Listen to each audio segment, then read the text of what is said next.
Shalom dan selamat pagi sahabat yang terkasih. Mari kita gunakan waktu sejenak di pagi hari ini untuk berdoa, membaca dan merenungkan firman Tuhan sebagai sumber kekuatan, inspirasi dan motivasi bagi kita berdoa. Allah Bapa di surga yang kami sembah dalam nama anak-Mu Tuhan Yesus Kristus, kami bersyukur di pagi hari ini karena Tuhan memberikan kesehatan dan napas kehidupan buat kami, sehingga kami dapat melakukan aktivitas kami hari ini. Sebelumnya Tuhan, kami hendak mendengarkan firman-Mu, kiranya Engkau senantiasa bekerja supaya kami tahu apa yang Tuhan kehendaki dalam kehidupan kami. Berfirmanlah yang Engkau Tuhan, sebab kami telah siap untuk mendengarkan-Mu. Dalam nama anak-Mu Tuhan Yesus Kristus kami berdoa. Amin.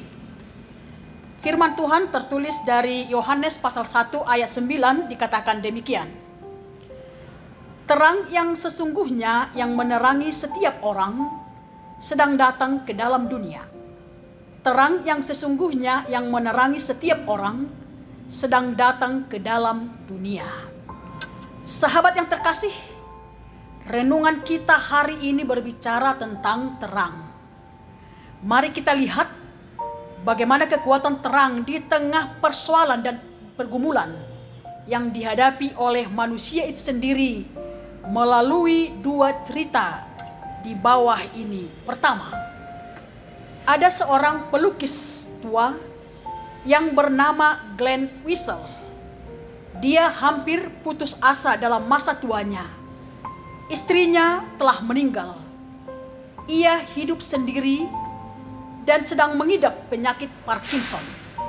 Penyakit yang timbul akibat adanya gangguan pada salah satu saraf di otak yang mengakibatkan tubuhnya bergetar sehingga susah beraktivitas, apalagi soal melukis. Di suatu malam, ketika Glenn tersungkur sedih di kamarnya, tiba-tiba muridnya datang membawa sebatang lilin bersinar yang dia terimanya dari sahabatnya ketika merayakan ulang tahunnya.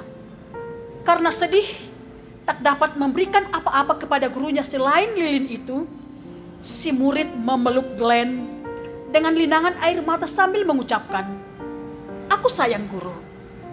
Hanya dengan ucapan itu, si murid lalu pergi. Tapi karena dengan cahaya lilin itu, Glenn seolah-olah mendapatkan kekuatan baru. Lalu ia mendekati kanvas dan mencoba melukis lagi. Sebuah lukisan cahaya berkilau dari balik dedaunan.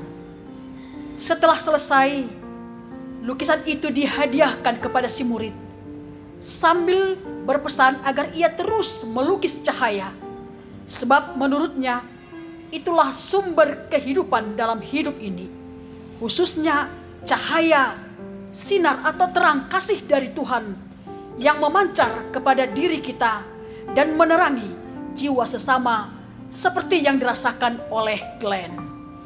Murid itu adalah Thomas Kinkade, yakni pelukis Amerika ternama.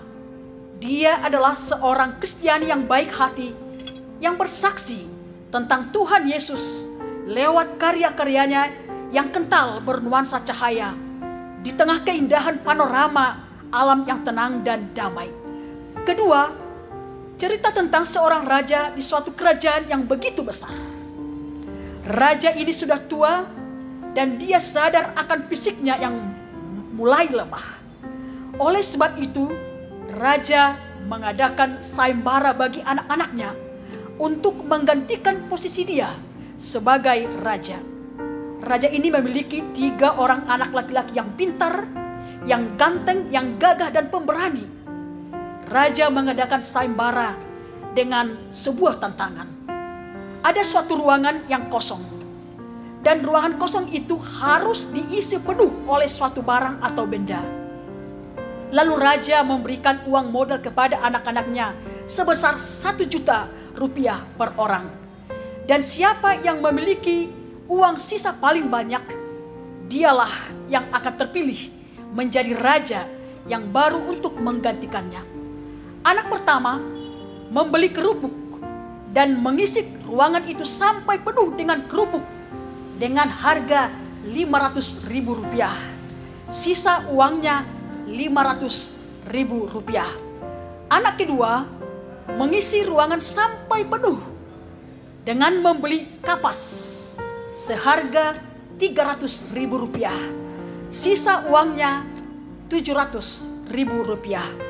Lalu anak ketiga pun membeli sesuatu untuk mengisi ruangan itu sampai penuh dengan suatu pelita yang bercahaya. Harga pelita itu adalah hanya 1.000 rupiah. Dan sisa uangnya 999.000 rupiah.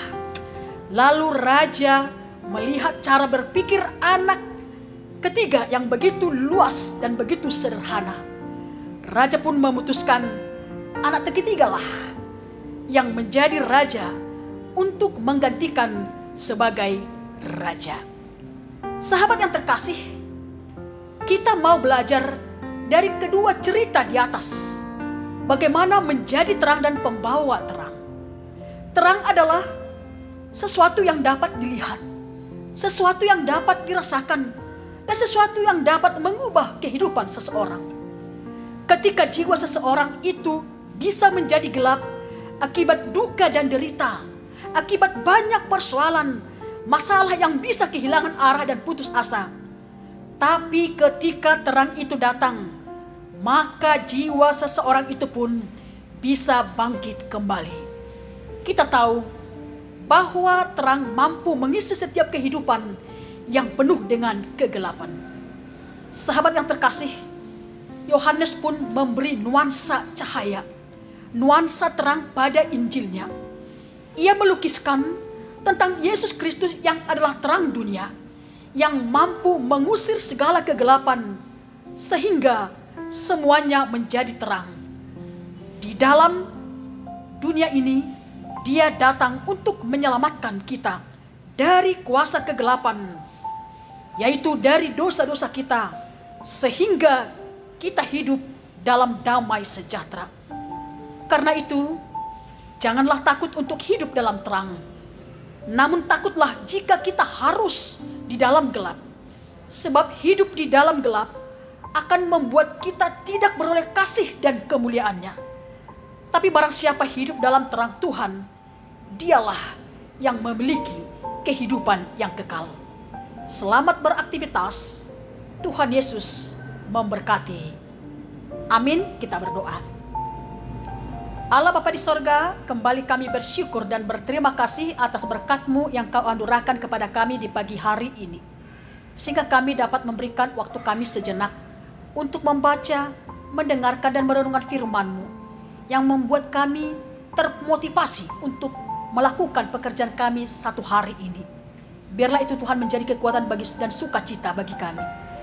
Biarlah kami senantiasa hadir sebagai terang, supaya kami dapat menerangi kegelapan, supaya hidup kami menjadi berkat, dan kami juga memiliki kehidupan yang kekal.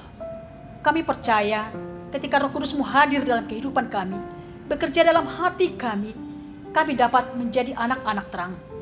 Dan kami dapat melakukan apa yang Tuhan kehendaki dalam kehidupan kami. Dan biarlah kehendak-Mu yang terjadi atas diri kami, Tuhan. Berkati seluruh keluarga kami, para jemaat-Mu yang mau berangkat bekerja untuk mencari yang menjadi kehidupan mereka melalui anugerah yang Kau berikan kepada mereka. Biarlah Tuhan jauhkan dari mara bahaya, dari suatu penyakit, tapi kesehatan dan damai sejahtera yang daripada-Mu selalu melingkupi kehidupan kami. Inilah kami Tuhan, kiranya jadilah kehendak-Mu atas diri kami. Dalam nama anak-Mu Tuhan Yesus Kristus, kami berdoa dan bersyukur kepada-Mu. Amin. Shalom dan horas untuk kita semua.